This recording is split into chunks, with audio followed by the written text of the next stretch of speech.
नमस्कार, जय हिंद। मैं हूं रौनक और आप देख रहे हैं रणतंत्र। और क्योंकि क्रिकेट आजकल चल नहीं रहा है तो टाइम पास करने के लिए हम कर रहे हैं आईपीएल के टीम्स का प्रीव्यू। मुझे पता है, मैंने बोला था कि आज मुंबई की टीम का प्रीव्यू करेंगे, लेकिन फिर मैंने मूड चेंज कर लिया क्योंकि आज है 16 तारीख और 1+6 होता है 7। समझ ही गए होगे आप किस टीम की बात होगी। प्यारी समझ गई। जी हाँ, थला फॉर अ रीजन। चेन्नई की टीम की बात करेंगे आज। और उनकी क्या, आप ऐसे समझ लो कि धोनी की ही बात होगी, क्योंकि चेन्नई धोनी है और धोनी चेन्नई।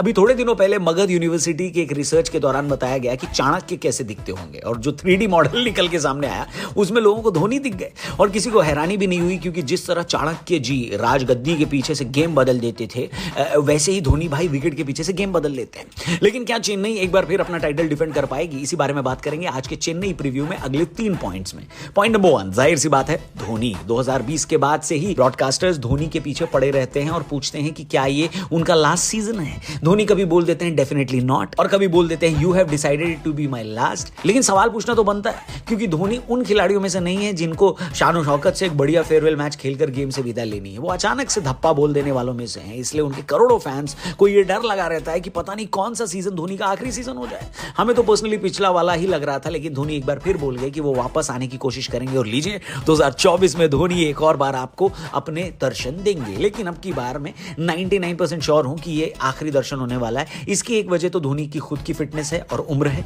पिछले साल भी धोनी मैदान में बहुत कंफर्टेबल नहीं लगे थे। वो अक्सर अपने घुटने की चोट की वजह से लिंपिंग करते दिखाई दिए, और बल्लेबाजी भी तभी करने आए जब खेलने को 2 या 3 ओवर बाकी थे। ऊपर से चेन्नई ने अब की बार ऑक्शन में एकदम यंग टीम बनाई है। धोनी पहले बोल चुके हैं कि चेन्नई का प्रोसेस यही है कि वो आने वाले 10 सालों के लिए टीम चुनते हैं। यानी इस बार धोनी आखिरी बार खेलेंगे और फिर मशाल किसी और के हाथों में थमाकर चले जाएंगे। मैं तो भाई अभी से इमोशनल हो रहा हूं। एक बार तो जरूर मैदान में जाकर इस T20 टूर्नामेंट का कोई मैच देखूंगा जिसमें धोनी को खेलता हुआ देखूं। हालांकि दिल्ली वालों के लिए बुरी खबर यह है कि धोनी दिल्ली नहीं आएंगे, क्योंकि दिल्ली और चेन्नई का मैच विशाखापट्टनम में होना है। कोई नहीं, धोनी को देखने के लिए मोहाली जाएंगे, जयपुर जाएंगे, जरूरत पड़ी तो चेन्नई जाएंगे, लेकिन आखिरी बार खेलते हुए जरूर देखेंगे, प्रॉमिस।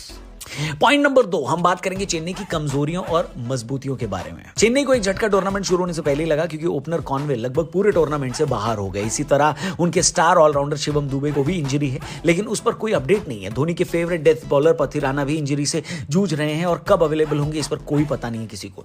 इतनी इंजरी है चेन्नई की टीम में कि फिलहाल टीम प्रैक्टिस में कम और क्लिनिक में ज्यादा नजर आ रही होगी। लेकिन आपने धोनी को हल्का फुल्का समझ रखा है क्या? हेलो, उन्होंने पहले ही बैकअप तैयार कर रखा है। अगर पथिराना नहीं खेले तो बिल्कुल वैसे ही तेज गेंदबाज बांग्लादेश के मुस्तफिजुर रहमान को ऑक्शन में खरीद लिया था।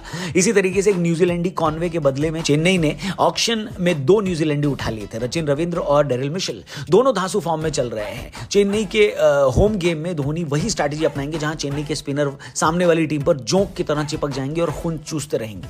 यह काम करने के लिए चेन्नई के पास बेस्ट स्पिन अटैक मौजूद है। रविंद्र जडेजा, मिशेल सैंटनर, मोइन अली, तीक्षणा और अब रचिन रविंद्र। अपने घर में अगर चेन्नई हार जाए तो यह मेरे लिए ब्रेकिंग न्यूज होगी भाई साहब, क्या समझे। आगे बढ़ते हैं। पॉइंट नंबर 3, चेन्नई के नए खिलाड़ी। देखिए, जनरली चेन्नई की टीम ऑक्शन के टाइम पर काफी रिजर्व रहती है और सोच समझकर खरीदारी करती है, लेकिन अब की बार चेन्नई की टेबल काफी एक्टिव नजर आई और मेरे हिसाब से बहुत एक्साइटिंग खिलाड़ी खरीदे गए हैं, जिनमें से एक है मेरठ के समीर रिजवी, जिन पर चेन्नई ने 8 करोड़ से ज्यादा रुपए खर्च कर दिया। अंबाती रायडू के रिटायर होने के बाद मुझे लगता है समीर रिजवी को मिडिल ऑर्डर में खिलाया जाएगा। उनके अलावा चेन्नई ने शार्दुल ठाकुर को भी वापस खरीदा है, और जिस तरह से शार्दुल की फॉर्म चल रही है, खासकर बल्लेबाजी में, वो चेन्नई के लिए ब्रह्मास्त्र साबित होंगे। मुझे तो रणजी ट्रॉफी में उनकी बैटिंग देखकर बहुत मजा आया। इसके अलावा चेन्नई के पास कुछ एक्साइटिंग यंग टैलेंट पिछले साल से ही थे, जो ज्यादा नजर नहीं आया उनका, लेकिन अब की बार आप जब शेख रशीद और राजवर्धन हंगरकेकर को देखेंगे तो गारंटी से कह रहा हूं कि आपको मजा आएगा।